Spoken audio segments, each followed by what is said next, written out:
என் ஊர் சிவகங்கை ராமநாதபுரம் மாவட்டம். எங்கள் மாவட்டங்களில் வந்து பார்த்தீங்கன்னா வீட்டுக்கு ஒரு ஆள் வந்து கம்பல்சரி வெளிநாட்டில் இருக்கும். இல்லை அப்படின்னா அண்ணன் 2 பேர் இருந்தாங்க, 2 பேரில் யாரோ ஒரு ஆள் வந்து வெளிநாட்டில் இருக்கும். அந்த மாதிரி 2 குடும்பத்தில் ஒரு ஆள். இப்போ வந்து வெளிநாட்டில் இருக்க ஆளுக்கு வந்து பார்த்தீங்கன்னா பொண்ணு கிடைக்கிறதே கிடையாது. அப்படியே பொண்ணு கிடைச்சாலும் அந்த மாதிரி பொண்ணுகளை வந்து தலையில் வாங்கி தான் அர்ஜென்ட்டாக 2 மாதம் கேப்பில் கல்யாணம் பண்ணுறதுக்கு வரதாச்சு. அதனால இந்த மாதிரி ஏதோ ஒரு பிரச்சனை உள்ள பொண்ணை கொண்டு வந்து எங்கள் தலையில் கட்டி வச்சுருவாங்க. கட்டி வச்சுட்டு 2 மாதம் இருந்துட்டு அவங்க வந்தோடனே வந்து பார்த்தீங்கன்னா அங்கே பல பிரச்சனைகள் ஓடிக்கிட்டு இருக்கும். இல்லை அப்படின்னா 30 வயசு ஆச்சு, 35 வயசு ஆக போகுது மாப்பிளைக்கு, இவனுக்கு எப்படி பொண்ணு கொடுக்குறது அப்படின்னு சொல்லிக்கிட்டு இருக்காங்க. நீ வெளிநாட்டில் வந்திருக்கானா அவனுக்குலாம் ஆசை கிடையாது, தன்னுடைய குடும்ப சூழ்நிலைக்காக தான் வந்திருக்கான். அதை முதல்ல எல்லாரும் புரிஞ்சுக்கணும். வெளிநாட்டில் வந்து இருக்கான அவனுக்கு ஒரு தங்கச்சியோ அக்காவோ இருக்கும், அதை கட்டி கொடுக்க வேண்டிய பொறுப்பு அவனுக்கு இருக்கும்.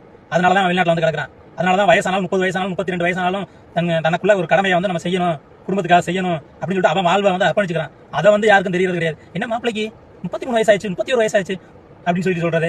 அப்புறம் அவன் ஏன் மக படிச்ச படிப்பு என்ன, மாப்பிள்ளையோட படிப்பு